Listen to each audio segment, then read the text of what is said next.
Bote a boca no trombone. Entrevista. Vamos lá, hoje está começando, já começou na realidade, né? Desde as 5 horas da manhã aí, a propaganda eleitoral gratuita no rádio, já temos inserções durante os blocos comerciais. Que é das 5 à meia-noite. E daqui a pouco, das 7 às 7h10 tem no rádio, meio-dia e 10 também no rádio, também tem na televisão, por isso nós vamos esclarecer um pouquinho neste período agora, antes das 5 para 7, porque daqui a pouco a gente tem que colocar política, né, Elias? Exatamente, até 5 para 7 a gente vai conversar com o Carlos Eduardo Reiser, que é o chefe de cartório da 103ª Zona Eleitoral de Balneário Camboriú. Carlos Eduardo, bom dia. Bom dia a todos.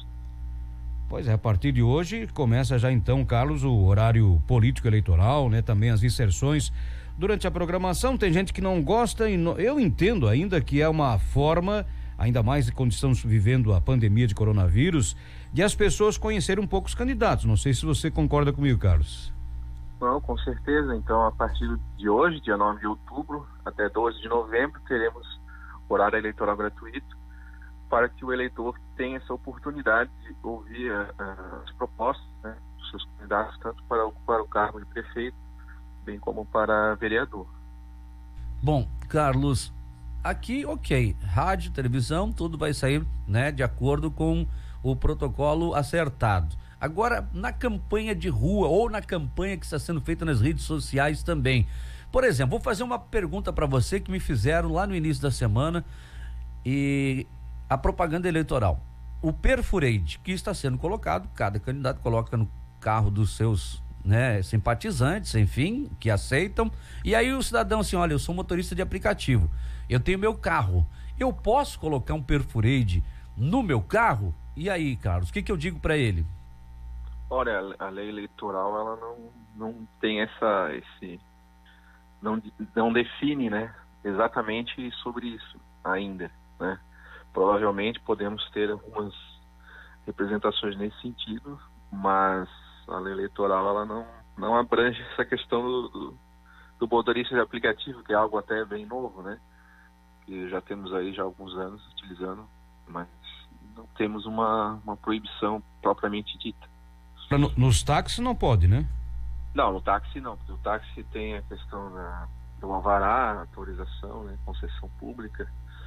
Daí, mas no caso do motorista aplicativo é um veículo particular, né? Embora ele esteja desempenhando transporte público. Agora, se for provado também que ele está levando ali um troquinho para gasolina, e a história é outra, né?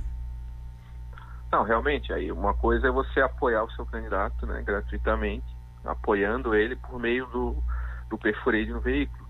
Outra coisa seria estar levando uma vantagem, né, em cima dessa situação. Então, quer dizer, se ele usar qualquer motorista de aplicativo que permitir que coloque perfureide no seu carro, ele não vai ter problemas, né? Sim, exatamente. Como eu mencionei, não temos ainda uma lei sobre isso, tampouco nem questão de jurisprudência, né? Mas isso ainda pode até ser discutido judicialmente. Perfeito. Agora, então, nós estamos nesse período de propaganda eleitoral, então, né?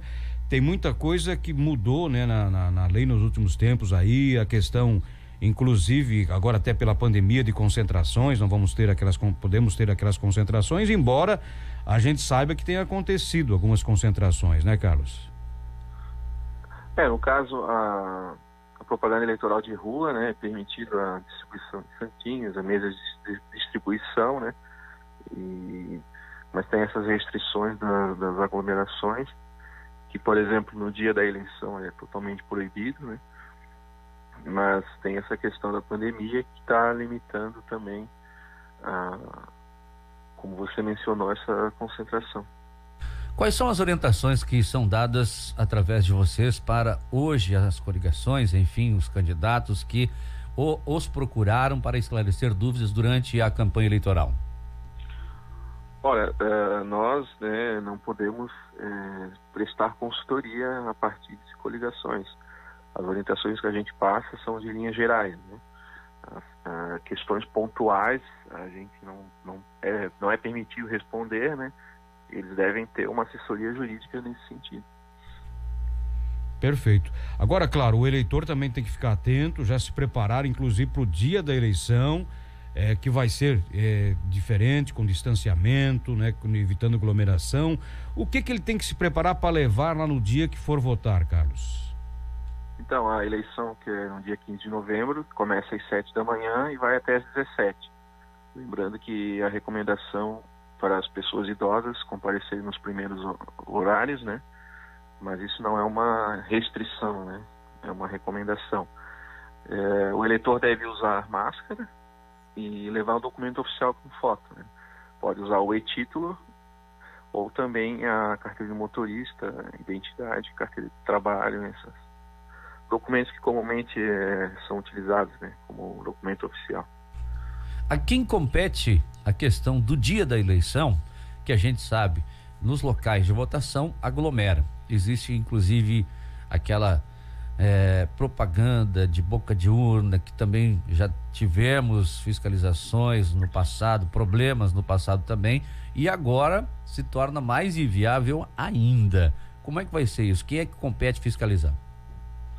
A Justiça Eleitoral, os próprios presidentes, os mesários, né, além dos nossos fiscais nomeados, que vão estar com colete identificados, bem como a própria força policial do lado de fora das escolas, né, eles vão prestar o suporte, né, na venda necessidade de um chamamento, eles vão atuar, né, na medida que um fiscal, ou um próprio servidor, ou um delegado de prédio, por exemplo, possa estar solicitando o apoio para evitar, né, esse crime de boca de urna, e bem como solicitar que as pessoas não aglomerem e se retirem do local. O pessoal também está perguntando a respeito da realização de lives, transmissão ao vivo, né, nas redes sociais. Isso pode? A questão de lives também, como eu mencionei antes, como você mencionou, o motor de aplicativo é algo novo também. Não sei precisar exatamente, dependendo do teor, do conteúdo, né? O que se seria permitido ou proibido. Nós temos inclusive, né, uma ação de uma coligação aqui em Balneário Camboriú, que ingressou na Justiça Eleitoral, exatamente, e o Ministério Público Eleitoral também já deu um parecer sobre live, mas que infelizmente usaram também uma emissora de rádio clandestina, né, uma frequência que não é nem daqui, mas usaram um transmissor aqui para transmissão, e até teve o convite do próprio candidato nas suas redes sociais para que ouvissem através da rádio, né? Então é uma coisa que a própria Justiça Eleitoral vai analisar e vai ter uma resposta para a gente a respeito disso, né, Carlos? Perfeitamente, tem esse processo que está em andamento, ele vai ter aí uma definição ainda essa semana, né? Mas como a decisão ainda vai caber recurso ao TRE, né? E houve essa utilização de uma transmissão clandestina. No caso ali foi do evento drive-in, né? Mas se tratava de um comício, né? Propriamente dito. Não seria mesmo uma live, né? Como você mencionou.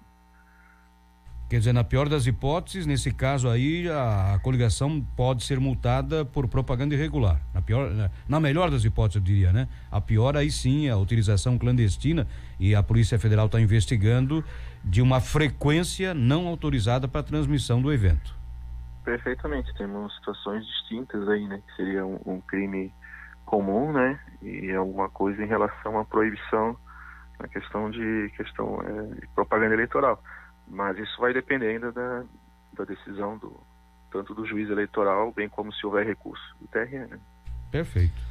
Carlos Eduardo Reiser, chefe de cartório, 103ª Zona Eleitoral de Balneário Camboriú. Obrigado pela entrevista, um bom dia. E nós vamos continuar conversando sempre, claro, né, sim, Carlos? Sim. Porque vamos ter daqui para a eleição muita coisa ainda, muita dúvida para tirar da nossa comunidade, tá bom, Carlos? E fatos novos vão aparecer, né? Claro.